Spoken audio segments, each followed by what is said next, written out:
different than anything you've seen me do before, and you're going to absolutely love it. I'm going to show you how to create consistent characters in MidJourney, and not just consistent characters, but the same character in different settings where you can have them in the same movie. This is very important. The same actor in the same movie, and it's all going to happen in less than 20 minutes. My name is Jonathan Green from Serve Master, and over the past year, I've helped over 500 people to become AI experts and launch their digital careers and accelerate their businesses. And I'm so excited that you're here. Before we get started, please let me know you're here by just typing the word profits in the chat. And as a special thank you, I'll give you a free copy of my book, ChatGPT Profits. Thank you so much for being here. And I'm excited to spend some time with you. Now, we're going to cover several steps in this process. First, we're going to cover how to create a consistent character. Then we're going to put them in the same movie in every single image. And after that, well, by golly, I'm going to show you how to have a little bit of fun. If you're as excited as I am, let's dive right into it. This is the MidJourney website dashboard. If you don't have access yet, don't worry. I'm going to show you how everything works. As soon as you generate 1,000 images inside Discord, they give you access to the website, which is much easier for demonstration purposes. Everything I'm showing you here works in Discord as well. In previous videos, I've shown you how to create actors. Now it's time to create our leading man. Someone as handsome as this guy with a square jaw, blue eyes, perfect tuxedo, like a classic James Bond. We're going to show you how to make him look like a Grand Theft Auto character, how to put him in World War II. What? He's in a tuxedo? No. We could put him in the right uniform. I'm going to show you every step in this process. I want you to be as excited as I am, so let's dive right into it. Let me walk you through how we get to this really cool detective scene. Now, there's a lot of buttons and switches here that can be a little overwhelming, so I'm going to walk you through what each of these things mean, and then we're going to start to create our image. Over here, we get to choose the dimensions of our image, from something that's 1 to 2 all the way to 2 to 1. I like to create my characters in 16 by 9. That's the standard size I like to use because that's the size and width of your standard YouTube video and most television screens. So that's what we're going to work with. We then have 3 elements of aesthetics. Number 1 is stylization. This tells MidJourney how much style it can add to it, how much panache, how much make it look cool. Weirdness, how weird can it get? It allows it to do really strange things. With weirdness, as you raise it up, there's a higher risk. It's bigger gambling. You might get a really great image that's really unexpected or a bunch of terrible images. Usually, if you get a good win, you'll have 1 good image and 3 bad ones. And variety allows MidJourney to be a little creative. We want to lock in a consistent style, so we're going to leave it at stylization 400. We want to be at 300 or 400 for this process of consistent characters.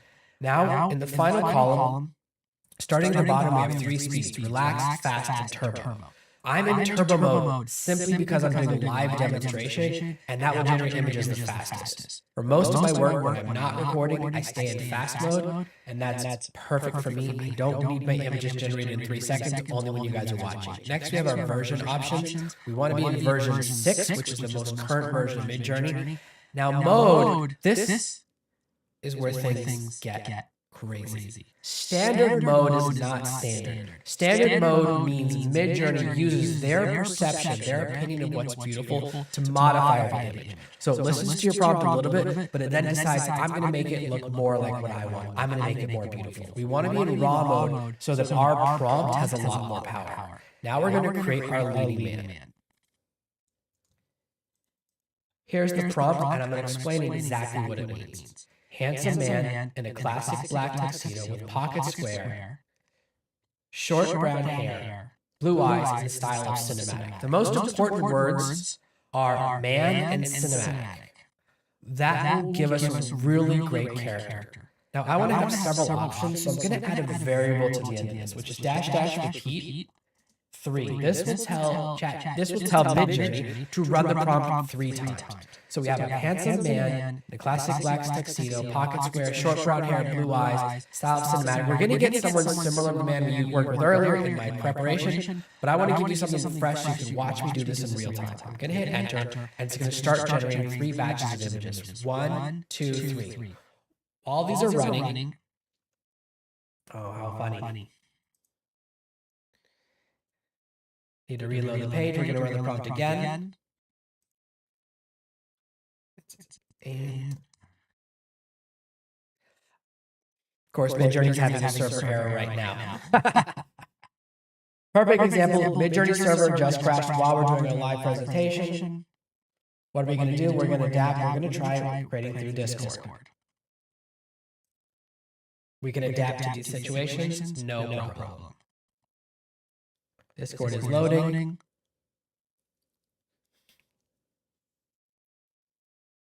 And now we're going to go to my AI art generation server. And here's my research channel. And I just want to go to settings. And I want to put everything in the correct settings for this process. All right. It turns out that MidJourney is down across all their channels for scheduled maintenance, which nobody knew about, and strange to do that in the middle of the day. So instead, I'm just going to walk through the process. I'm glad I did a preparation right before this call. So let me walk you through what we did. First, we want to grab our character and add him to the prompt. So from my original set, I chose which image I liked the most, which is this one. I drag him up here into the prompt. Now there are 3 buttons. The left, the picture of the man, means character reference. The middle means style reference. And the final means image reference. Image reference is the least important, and we're not going to worry about that for right now because it's been replaced by character reference and style reference. Character reference says, this is the person I want you to use in my image. Style reference gives the movie or the setting that the character is going to be in. So let me create my prompt here. So by creating a style reference, we now have this character add to the next prompt, and he's going to be the next image. Now my prompt is a man. Grand Theft Auto loading screen --CW0. CW means character weight. --CW goes from 0 to 100. 0, I say, only uses face. Don't bring his clothes into everything. You don't have to put him into a tuxedo. This is important because if we don't add this prompt, we can't change the clothes. Now here's a critical question everyone's asking. Why is he still wearing a tuxedo? Read the prompt again. A man, Grand Theft Auto loading screen. I didn't give him a new outfit. If I don't tell him to change the clothes, it's going to default to those clothes, even though I have the ability to change them now. The second thing that's very important is that this man is backwards. His body is going in one direction and his head is going in the other along with the tuxedo. That's because 2 things are happening. MidJourney is creating an image of him facing the city, but then the character reference says, no, it's facing the camera. So they go against each other. We need our prompt to always include an element that says facing the camera. So now we have the same character, man, World War II, Russian beach at Normandy facing camera. We did not add CW0, we did not change his outfit, but he fits in the setting. He still feels like someone. Possibly he feels 1940s too instead of 1920s because we didn't push the graininess enough. But remember, this was World War II, which was from the mid-30s to the mid-40s, so he fits the time period correctly. In case you were thinking of World War I, like I always was. For our next prompt, we improve on the Grand Theft Auto loading screen. I say by adding a little bit more elements, and look how perfect he looks here. Let's go a little more for some more examples. Okay. For the final stage of this process, I wanted to create a style reference. This is a new prompt without raw mode. So I allow MidJourney to be beautiful, detective in the style of a 1940s comic book in color, stylized 400. I then have this image of him holding the gun that kind of looks like a camera lens.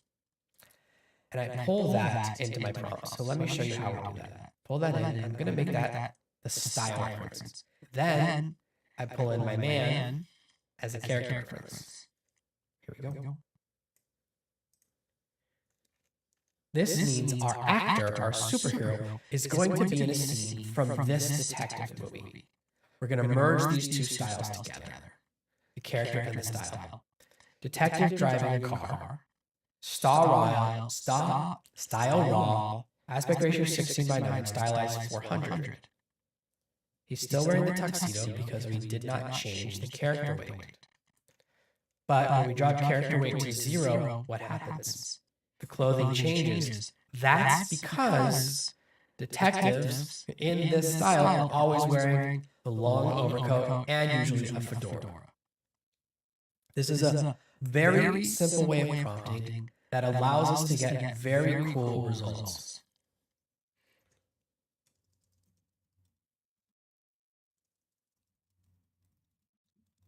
Let's see if MidJourney's server is running again. Or we get it. Nope, the server still crashed. That's unfortunate, but good news is that we have enough examples here in order to show you this process. So the most important part of the process is to create your original character facing camera in the style of cinematic. Once you have that character, you can pull them into other prompts, and you can test CW ranging from 0 all the way up to 100. And I have some past examples that I'm going to show you by scrolling down and finding a previous prompt from when I worked on this process before. Okay. I wanted to test with a leading actress. Beautiful woman in a blue evening gown with a diamond necklace, blonde hair, blue eyes, in the style of cinematic, style raw, stylized 400. Everything is consistent. Style raw, same aspect ratio, same stylized, just change the prompt for a man to a woman, and I give her some accessories. I ran the prompt several times to choose my winner. Then, I can start to pull her into other images with another stylized. In this case, I used a superhero design with another 1940s aesthetic. And I said, blonde superhero in a blue dress shooting a blue laser at an evil robot. Because of the strength of these two images, we can't push her that far out. And notice I didn't push character weight 0, so she's still wearing the same outfit. We limit what we can create. We can push her into different genres by using a different reference image.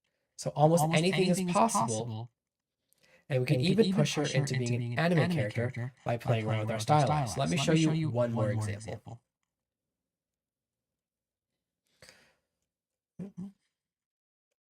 Where is she? Oh, wait, we went past her. There we go. All right, let me find the exact example I want to use. Okay. So we have our actress down here. And let me show you her picture. So this is a brunette with blue eyes, maybe they look green to you, diamond necklace, brown hair, and style of cinematic. When we pull her into an image and say Final Fantasy loading screen, she's here as a character. When we add in CW0, she feels like she really belongs in Final Fantasy. The quality of the prompt changes. She can even look away from camera. Now, she's still looking a little bit too much towards me, overturning the neck. This is what happens when we have two parts of the prompt. The prompt wants her to face away, but the character weight wants her to face towards me. But we can get some really good images. We can make her into a cowgirl by saying cowgirl riding a horse, holding a revolver. Style raw, character weight 0, aspect ratio 16:9, stylized 300. And we use our we always want to use a style reference so that we can create multiple pictures of the actress or actor in the same movie, in the same comic book. This secondary element is so critical to massive success. I hope you guys are as excited as I am. As you can see, when we run a live event, sometimes we have to adapt. Who would have thought? I was testing these prompts 3 minutes before we started, and the entire server collapsed. I'm so excited that you guys spent some time with me. I'm excited to show you guys just what's possible. I will try running a prompt one more time.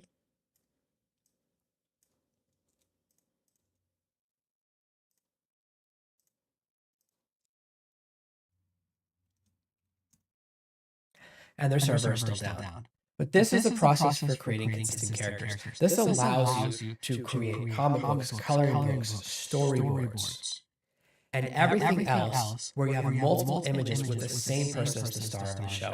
Thank you guys so much for spending time with me. As always, I appreciate every single second you spend with me. If you type the word profits right below this video, I will give you a free copy of my bestseller, ChatGPT Profits, and you will get tons more information about how you create consistent characters, use them to grow your business. I've got some amazing training about using this to create really amazing color books coming out in the next week, and that comes always to my existing audience first. And of course, make sure you follow me, subscribe, hit the bell so you get notified when I post new content. Thank you guys so much for being here and adapting to this big old surprise. I'll see you guys in the